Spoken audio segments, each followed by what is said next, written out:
Join me this October where I'll be celebrating Halloween. 31 zine reviews in 31 days. Joining me will be my friend Beanie.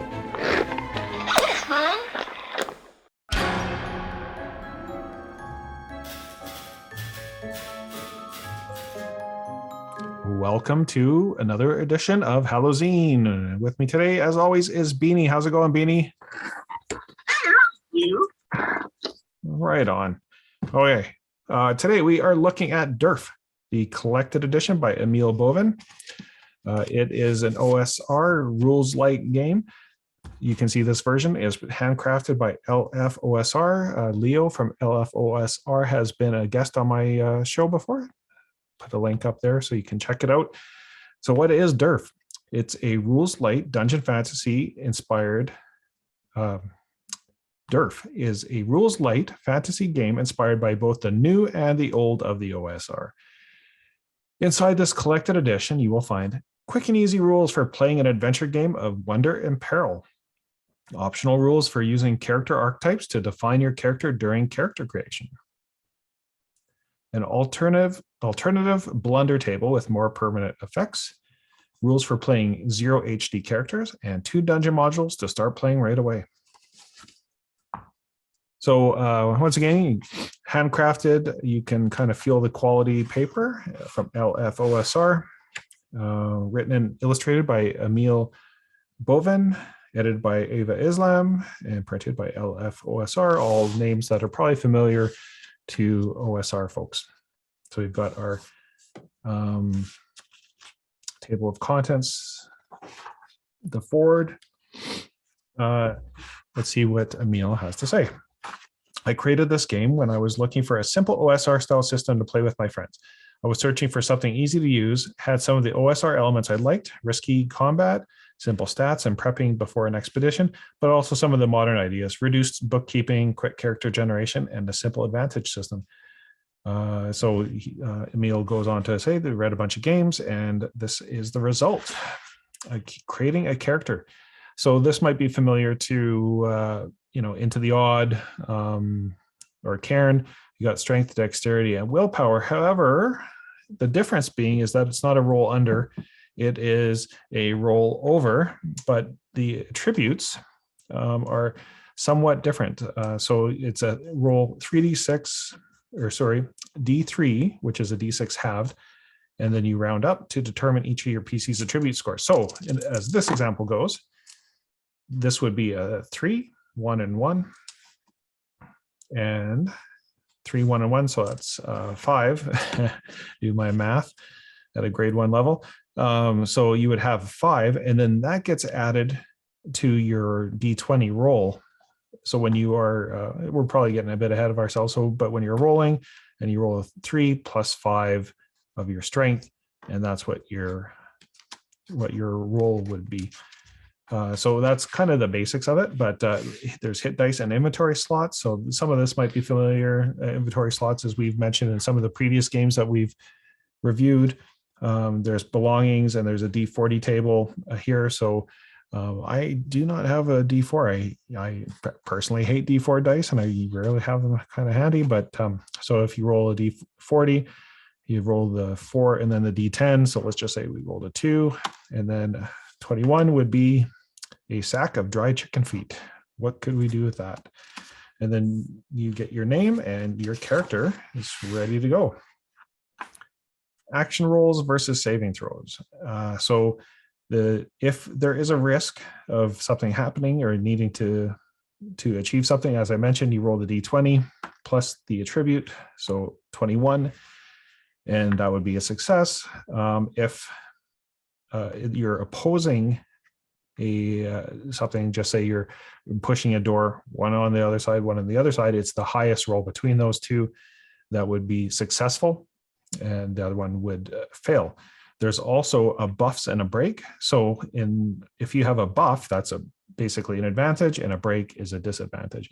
And in that case, what happens is you roll if you just have a buff, which is an advantage, you roll. So you got your 2 plus your 5 is 7, and with your advantage, it's an 8. So if you have a disadvantage or a break, and you roll a 2, that would come off the total. And it's possible to even have 2 buffs. So then you would add the 2d6 plus the d20, but you would only take the highest roll. In this case, they're both 5s. So you would have a 14 plus a 5, which would be 19, plus your other 5. So it starts to get a little bit addy, but ultimately, I think once you start playing, it just kind of flows and people get into the groove of things. And you can also, if you want to add a buff, you can take a stress if you have an inventory slot, and that goes into your inventory on your character sheet, and you get the number of slots of 10 plus your strength score. You pushing a character, as I mentioned, you can take a stress and putting it into the inventory slot. The combat is very simple. Each side rolls d6 to see who goes first. There's close combat, ranged combat. There are critical hits. If you roll a 20, a natural 20 on a d20, it counts as a critical success, and you double your damage. And if you roll a 1, then from then on, the worn weapon, until it's repaired, only does 1 damage to your enemies. And then there's some stuff that would be familiar: morale, damage, and armor. The damage comes off the armor first and then goes into the character's wounds. And wielding a shield reduces incoming damage by 1, but never reduces damage to below 1. And then there's hit dice and death. And it's almost like a saving throw. When you have each hit dice, you roll a d6. And if the result is less than or equal to the wounds that you have accumulated, the creature dies. Then there's rest and healing.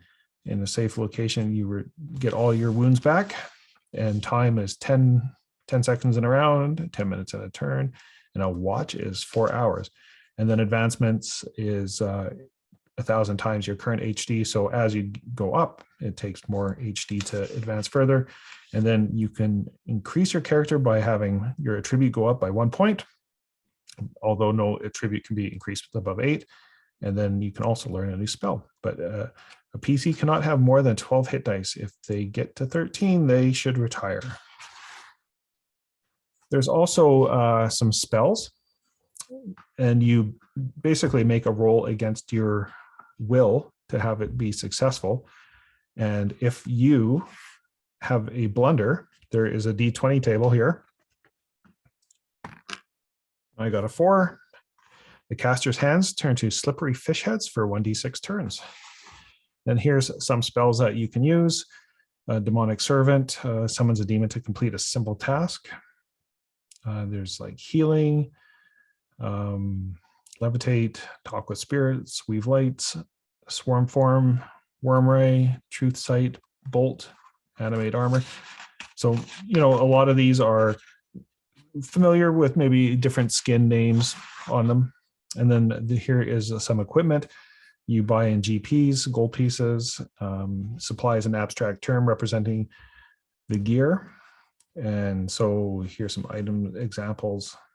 And ammo is also kind of an abstract term representing how much ammunition you have and you must roll a d6 at the end of combat and then figure out how much you have remaining. And so it's kind of like a save usage die. Then you've got your weapons and armor. Here's the damage that each one does. So it starts with improvised unarmed from 2D, going up to 5D for a pistol. And you need a round to reload, loud, and it takes 1 slot. NPCs do not have the same attributes as players, although with 3 attributes, you might be able to pull it off, but it's just a skill that they are.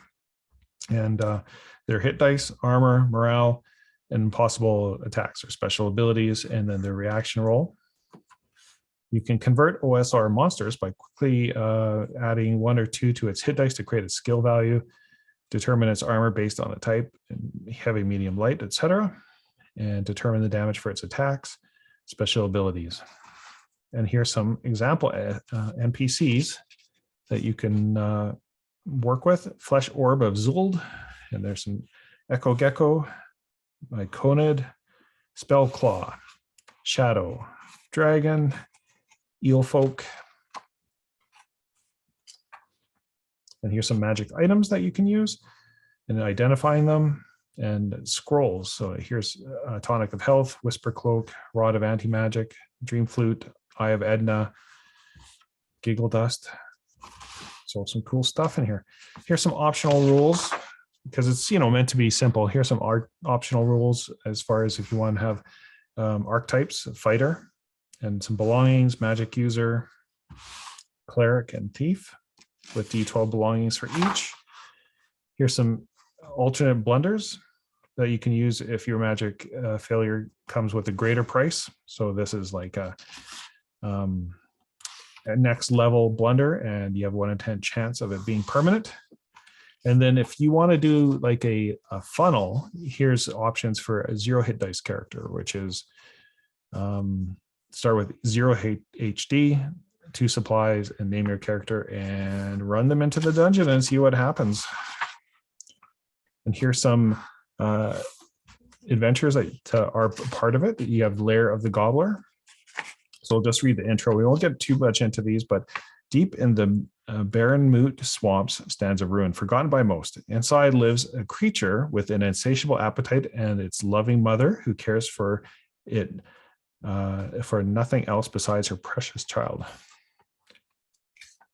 So the ruins are home to a clan of Borgles, a kind of slippery humanoid salamander. Most Borgles inside the lair are fed up with Elder Mother Elhar's all-consuming obsession with her child, the Gobbler, the big toad-like creature. They tolerate it out of respect for her as the clan's leader, but a clever group of players could use this growing resentment to their advantage. So here's some reasons to enter: a missing chef, the mage's fortune. Here's some random encounters, some NPC stats, a nice map for you to go on an adventure with, nicely drawn up. Some descriptions of the entrance, flooded room, and the prison, library, guard room, and the Gobbler's fountain, the pool dome, the lost home. And I actually do appreciate the kind of art right kind of next to the description. And here's some NPC stats. And now here is another adventure. This one for 2 to 3 hit dice characters. The Rot King Sanctum. There's the Missing Merchant. So let's actually read just the intro.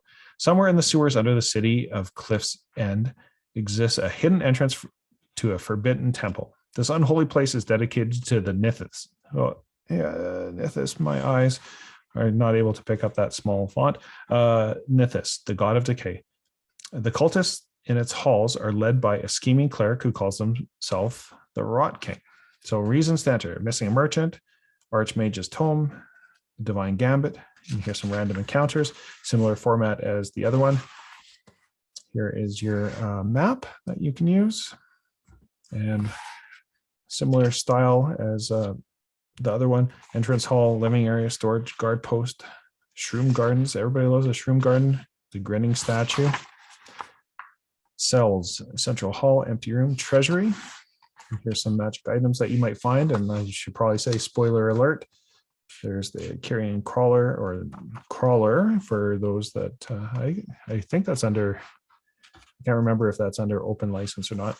But so the crawler, temple sanctum, rat room, Rot King's quarters, the library, hidden crypt, and the Rot King themselves.